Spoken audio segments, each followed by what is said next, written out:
اسلام آباد، راولپنڈی، لاہور اور آزاد کشمیر میں زلزلے کے جھٹکے، پشاور سمیت خیبر پختونخوا کے کئی اضلاع میں بھی زلزلے کے جھٹکے۔ زلزلہ پیما مرکز کے مطابق زلزلے کی شدت 5.4 جبکہ گہرائی 102 کلومیٹر ریکارڈ کی گئی۔ زلزلے کا مرکز ہندوکش ریجن افغانستان تھا۔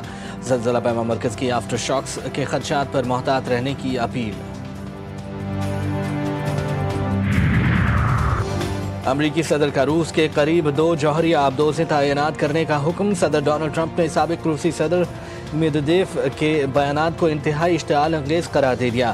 کہتے ہیں کہ جوہری آبدوزیں سابق روسی صدر دمتری میدویدیف کی جانب سے دی جانے والی دھمکیوں کے جواب میں تعینات کرنے کا حکم دیا ہے۔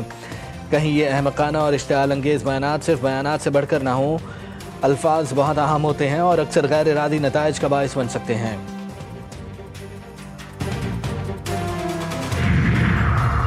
اسرائیل کی مرضی کے بغیر کوئی فلسطینی ریاست نہیں قائم ہو سکتی۔ وزیر خارجہ مارکو روبیو نے امریکی پالیسی واضح کر دی۔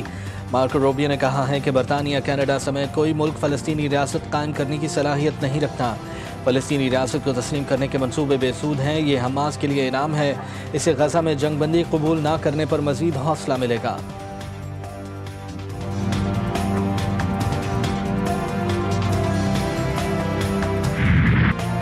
غزہ میں امدادی مراکز پر بھوکے پیاسے فلسطینیوں کا قتل عام، مزید 15 فلسطینی شہید، درجنوں زخمی۔ غزہ سٹی، جبالیہ، خان یونس اور وسطی غزہ مکانات اور خیمہ بستیوں پر بمباری اور گولہ باری، 28 فلسطینی جان سے گئے۔ امداد کی تبدیل بندش سے قحط کی صورتحال سنگین، بھوک کی شدت سے مزید 4 افراد دم توڑ گئے۔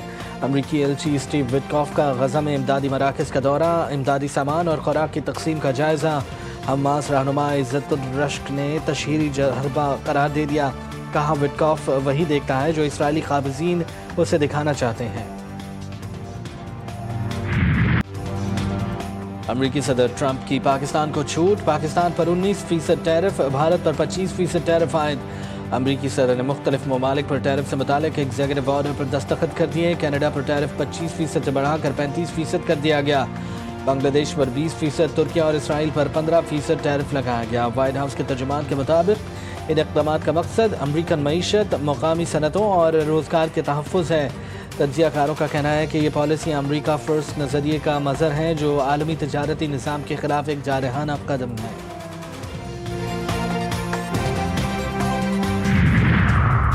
ایرانی صدر مسعود پزشکیان وفد کے ہمراہ آج 2 روزہ دورے پر پاکستان آئیں گے۔ صدر آصف علی زرداری، وزیر اعظم شہباز شریف، چیئرمین سینٹ یوسف رضا گیلانی سے ملاقاتیں ہوں گی۔ ترجمان دفتر خارجہ کے مطابق دورے کا مقصد سیاسی، معاشی، مذہبی، ثقافتی تعلقات کو فروغ دینا ہے۔ دورے سے دونوں ممالک کے برادرانہ تعلقات مزید مضبوط ہوں گے۔ بھارت ہم نے دیکھا کس طریقے سے انہوں نے جنگ کے دوران استعمال کیا، اور میں فخر سے کہہ سکتا ہوں کہ جس طریقے سے پاکستان کی ایئر فورس نے بھارت کو 6-0 ہرایا ہے، تو ویسے ہی ہمارا صحافی برادری نے بھارت کے صحافی برادری کے مقابلے میں آپ نے اپنا لیجٹمیسی کو، آپ نے اپنا کریڈیبلٹی کو، اور آپ نے اصل معنی میں جو فریڈم آف دا پریس ہوتا ہے اس کا ثابت کیا اور دنیا نے دیکھا۔ ڈس اور مس انفارمیشن ایک ہتھیار، بھارت نے ڈس انفارمیشن کو بطور ہتھیار استعمال کیا۔ پاک فضائیہ نے بھارتی فضائیہ کو شکست دی۔ Chairman Peoples Party Bilawal Bhutto کا کراچی میں تقریب سے خطاب، کہا بھارت کے خلاف جنگ میں پاکستانی میڈیا نے بھی مؤثر کردار ادا کیا۔ پاکستانی میڈیا نے بھی بھارتی میڈیا کو سچ کے ساتھ شکست دی۔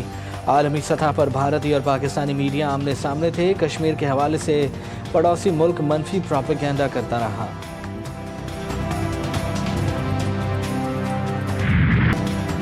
کراچی کے علاقے ڈیفنس فیز 6 میں سینئر وکیل خواجہ شمس الاسلام کا قتل، بیٹا زخمی۔ سینئر وکیل کو نماز جنازہ میں شرکت کے دوران گولیوں کا نشانہ بنایا گیا۔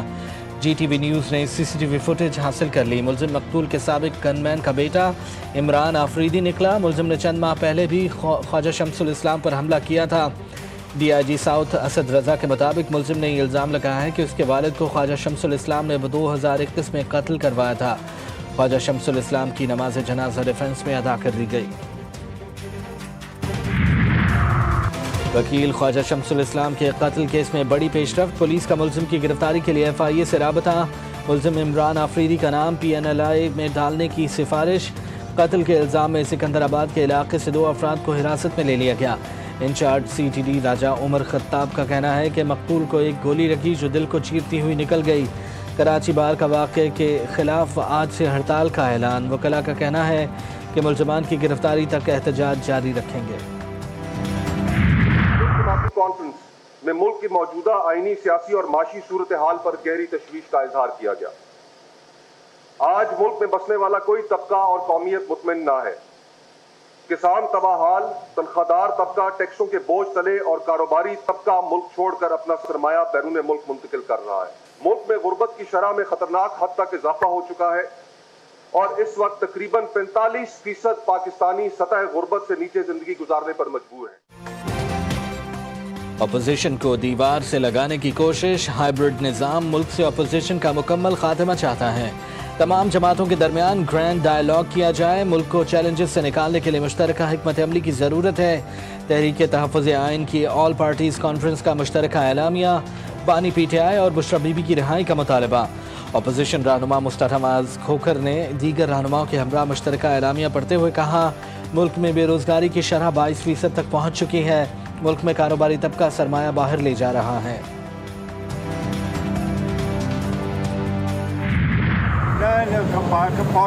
پولیٹیکل پارٹیز میں ٹیکس آف 2020 والی چیزیں نہیں ہوتی۔ فی الحال ایک دن کا ہمارا ہے کہ 5 تاریخ کو جو ہماری ریلیز ہے وہ پورے ملک میں ریلیز ہوگی۔ آئندہ کالا عمل کیا ہوگا وہ ہم آپ لوگ کے سامنے رہیں۔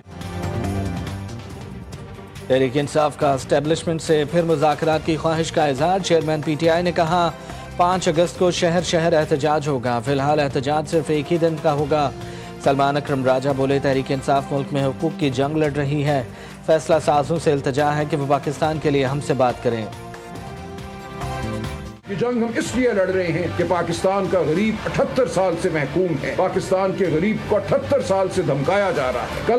کل کے 2 دن تاریخ تھے، سزائیں آئیں اس انداز میں کہ جس کا کہیں بھی میں سمجھتا ہوں تصور نہیں ہے، کسی مہذب ملک میں اس طرح سزائیں نہیں دی جاتی۔ تو ہم التجا کرتے ہیں، ہم کہتے ہیں ان کو جو فیصلہ ساز ہیں کہ ہمارے ساتھ بیٹھو۔ بانی پی ٹی آئی کے بیٹے قاسم اور سلیمان کا ویزوں کے لیے پاکستان ہائی کمیشن سے رجوع۔ علیمہ خان کہتی ہیں کہ بانی کے بیٹوں نے لندن میں پاکستانی ہائی کمیشن میں ویزوں کے لیے درخواست دی ہے۔ سفیر نے بتایا ہے کہ وہ اسلام آباد میں وزارت داخلہ سے منظوری کی منتظر ہیں۔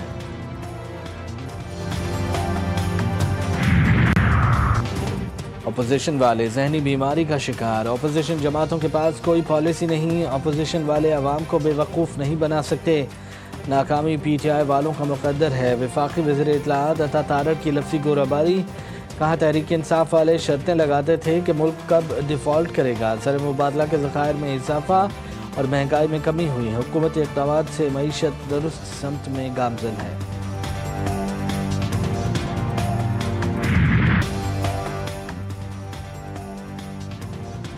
معاشی سمت بہتر اور معیشت ترقی کی جانب گامزن، کاروبار اور سرمایہ کاری کو ہر ممکن سہولت فراہم کرنا اولین ترجیح ہے۔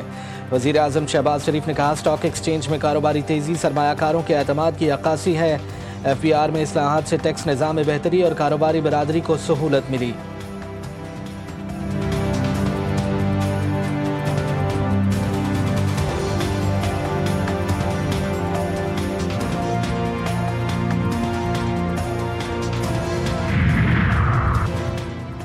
لاہور سے راولپنڈی جانے والی اسلام آباد ایکسپریس کو حادثہ، کالا شاہ کاکو کے مقام پر ٹرین کی 5 بوگیاں پٹری سے اتر گئیں، 30 مسافر زخمی، مسافر اپنی مدداب کے تحت امدادی کارروائیوں میں مصروف، اندھیرے کے باعث امدادی کارروائیوں میں مشکلات۔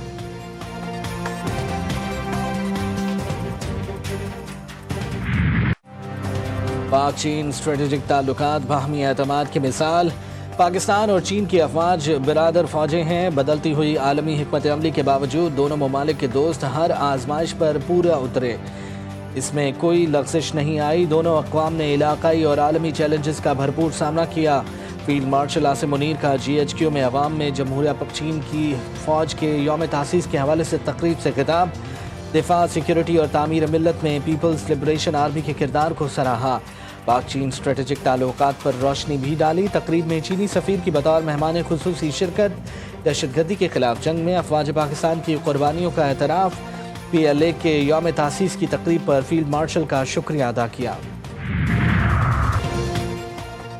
نواز شریف اور وزیر اعلیٰ پنجاب مریم نواز سے یو اے ای کے سفیر کی ملاقات، پاکستان اور یو اے ای میں تعاون کو نئی بلندیوں تک لے جانے پر اتفاق، متحدہ عرب امارات کے صدر شیخ محمد بن زید ال نہیان کی قیادت کو خراج تحسین پیش کیا۔ نواز شریف نے کہا کہ پاکستان اور یو اے ای کا رشتہ محض سفارتی نہیں، ہمارا رشتہ وقت اور حالات کی آزمائشوں میں ہمیشہ سرخرو رہا ہے۔ پشاور میں سرکاری ملازمین کا اسمبلی کے باہر دھرنا، پولیس کی مظاہرین کو منتشر کرنے کے لیے شیلنگ، مظاہرین اور حکومتی مذاکراتی کمیٹی کے درمیان مذاکرات ناکام، ملازمین وفاقی کی طرز پر 30% ڈسپیرٹی الاؤنس کا مطالبہ، صدر امپلائیز گرینڈ الائنس نے دھرنا جاری رکھنے کا اعلان کر دیا۔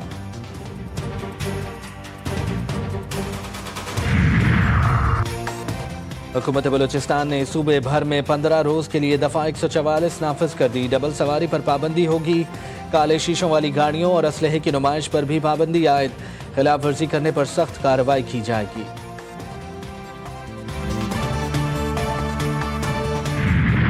ویسٹ انڈیز کے خلاف T20 سیریز کا پہلا مارکہ پاکستان کے نام، میزبان ٹیم کو 14 رن سے شکست دے دی۔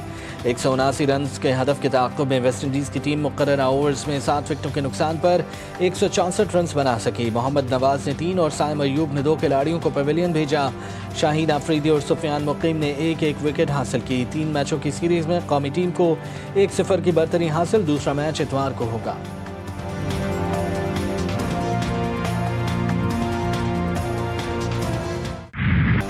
اور گورنر ہاؤس سندھ میں مارکہ حق جشن آزادی کی تقریبات، پرچم کشائی اور آتش بازی کا شاندار مظاہرہ، پاک فوج، نیوی اور پولیس کے دستے نے سلامی بھی پیش کی۔